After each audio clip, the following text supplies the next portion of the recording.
நண்பர்களே, 1929 தமிழ்நாட்டில் புகழ்பெற்ற ஒரு பல்கலைக்கழகம் சிதம்பரம் அண்ணாமலை பல்கலைக்கழகம் தொடங்கப்பட்ட ஆண்டு.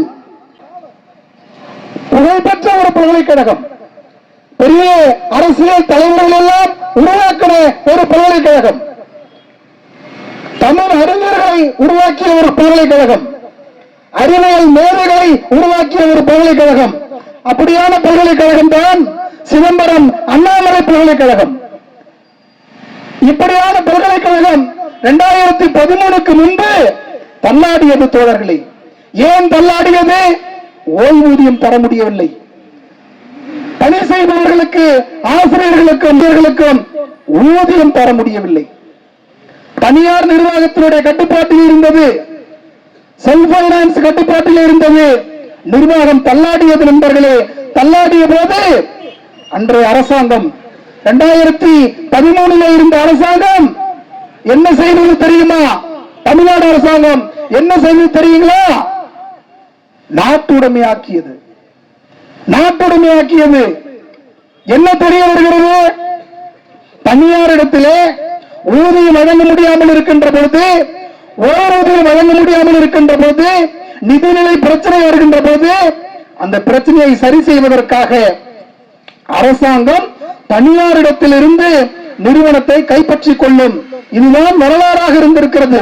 இந்த அரசாங்கமும் தமிழ்நாட்டு அரசாங்கமும் என்ன செய்கிறது என்றால், தன்னுடைய பொறுப்பினை தட்டி கழித்து டிபிஎஸ் என்று வைத்திருக்கிறது.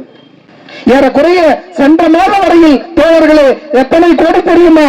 தம்முடைய ஊதியத்தில் பிடித்தம் செய்யப்பட்ட 10 விழுக்காடு பணம் எவ்வளவு என்று கேட்டீர்கள் என்றால் 95,000 கோடி. 95,000 கோடி பிடித்தம் செய்யப்பட்டிருக்கிறது. பிடித்தம் செய்யப்பட்ட தொகை தமிழ்நாடு அரசாங்கத்தில் எந்த ஹெட்டில் இருக்கிறது என்பதை தெரியப்படுத்த மறுக்கிறார்கள். அது முன்னாள் ஆட்சியாளர்களாக இருந்தாலும் சரி, இன்னாள் ஆட்சியாளர்களாக இருந்தாலும் சரி, அவர்கள் தெரியப்படுத்த மாட்டேன் என்று சொல்கிறார்கள். சரி, சிபிஎஸ்இ படுத்த வேண்டும் என்றால் சென்ட்ரல் கவர்மெண்டில் இருக்கக்கூடிய பிஎஃப்ஆர்டிஓவில் போய் உறுப்பினராக மாநில அரசாங்கம் சேர வேண்டும். பிஎஃப்ஆர்டிஓவில் மாநில அரசாங்கம் உறுப்பினராக சேர்ந்ததா, தமிழ்நாடு அரசாங்கம் சேர்ந்ததா என்றால் அதுவும் இல்லை நண்பர்களே. சிபிஎஸ்இ நடைமுறைப்படுத்த வேண்டும் என்றால் டெல்லியில் இருக்கக்கூடிய மத்திய அரசாங்கத்தால் நிர்வாகம் செய்யக்கூடிய அந்த பிஎஃப்ஆர்டிஓவில் இவர்கள் உறுப்பினராக சேரவில்லை. அதுதான் நமக்கு இருக்கக்கூடிய மிகப்பெரிய பலம்.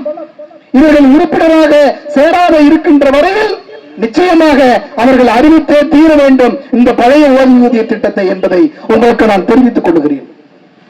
எப்பொழுது அவர்கள் அந்த உறுப்பினராக சேருகிறார்களோ அப்போதுதான் சிபிஎஸ் இங்கு முறையாக சட்டப்படி நடைமுறைப்படுத்தப்படுகிறது.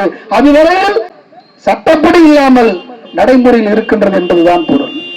சரி, சிபிஎஸ் என்கிற திட்டம் எல்லாருக்கும் சமமாக இருக்கிறதா என்றால் அதுவும் இல்லை தோழர்களே, அப்படியும் இல்லை. இன்னைக்கு இருக்கக்கூடிய அரசாங்கம் என்ன சொல்லுகிறது? எல்லாருக்கும் பென்ஷன் இல்லை என்று சொல்லி இருக்கிறதா என்றால் இல்லை. இந்த முரண்பாடை புரிந்து கொள்ளுங்கள் தோழர்களே.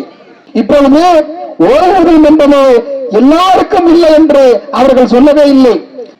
பழைய பென்ஷன் திட்டம் கலெக்டருக்கு உண்டு, ஐபிஎஸ் ஆபீசருக்கு உண்டு, அதற்கு அடுத்தாற் போல நீதிமன்றத்தில் பணிபுரியக்கூடிய நீதிபதிக்கு உண்டு, சட்டமன்ற உறுப்பினருக்கு உண்டு, நாடாளுமன்ற உறுப்பினருக்கு உண்டு, குறிப்பிட்ட பதவியில் இருப்பவர்களுக்கு மட்டும் உண்டு என்று சொல்லியிருக்கிறார்கள். நாம் என்ன சொல்லுகிறோம்? எல்லாருக்கும் உண்டு என்று சொல்லுங்கள் என்று சொல்லுகிறோம். தோழர்களே, 1974 அதற்கு முன்னாடி வரையில் இந்திய வரலாறு ஓடு. எப்படி என்றால், தேசிய கொடியை அதுவரையில் ஆகஸ்ட் 15, ஜனவரி 26 2 தினங்களிலும் யார் கொடியேற்றுவார்கள் என்றால் ஆளுநர்கள் தான் மாநிலத்தில் கொடியேற்றுவார்கள். அங்கே யார் கொடியேற்றுவார் டெல்லியில் என்றால் குடியரசுத் தலைவர் தான் ஏற்றுவார்.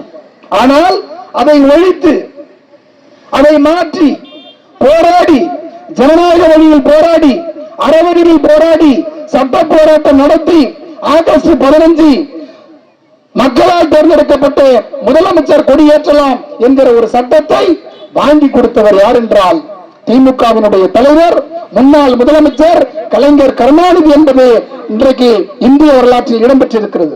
இந்தியாவில் இருக்கக்கூடிய எல்லாருக்கும் எல்லா முதலமைச்சர்களுக்கும் கொடியேற்றக்கூடிய வாய்ப்பை பெற்றுத் தந்த மகத்தான தலைவராக தலைவர் கலைஞர் இருக்கிறார். எனவே தமிழ்நாடு அரசு ஊழியர்களும் ஆசிரியர்களும் முதலமைச்சரை நாம் நம்புகிறோம். எல்லா முதலமைச்சர்களுக்கும் கொடியேற்றக்கூடிய வாய்ப்பை தலைவர் கலைஞர் பெற்றுக் கொடுத்ததை போல எல்லா அரசு ஊழியர்களுக்கும் எல்லா ஆசிரியர்களுக்கும் பென்ஷன், பழைய பென்ஷன் உண்டு என்று சொல்லக்கூடிய ஒரு தலைவராக, புரட்சி தலைவராக தமிழ்நாடு முதலமைச்சர் ஸ்டாலின் இருக்க வேண்டும் என்று சொல்லி விடைபெறுகிறேன். நன்றி, வணக்கம்.